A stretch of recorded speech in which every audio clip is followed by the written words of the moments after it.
Welcome back અને સમાચારમાં આગળ વાત કરીએ અમદાવાદના જમાલપુરમાં બીજા દિવસે પણ ડિમોલેશનની કામગીરી કરવામાં આવી। જમાલપુરમાં સના 7 બિલ્ડિંગ તોડવાની કામગીરી હાથ ધરાઈ છે। મંજૂરી વગર 9 માળની બિલ્ડિંગ બાંધી દેવામાં આવી હતી। જો કે હવે આ બિલ્ડિંગનું બાંધકામ છે તેને તોડવામાં આવી રહ્યું છે। સલીમ જુમ્મા ખાન પઠાણ વિરુદ્ધ એમસીએ કાર્યવાહી કરી છે। ઝૂંપડપટ્ટી હટાવી ગેરકાયદે બિલ્ડિંગ બનાવી દીધું હતું। પોલીસ બંદોબસ્ત સાથે ડિમોલેશનની કામગીરી કરવામાં આવી રહી છે।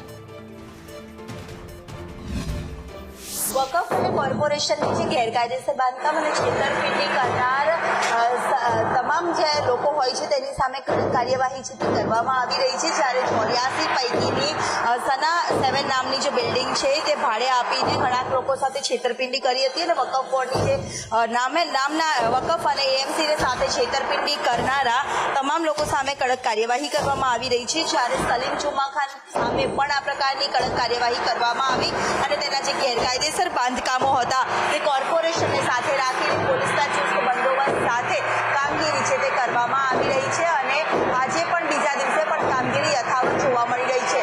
કેમેરામેન સંદીપ રાઠોડ સાથે દિવ્યા ચૌહાણ, સંદેશ।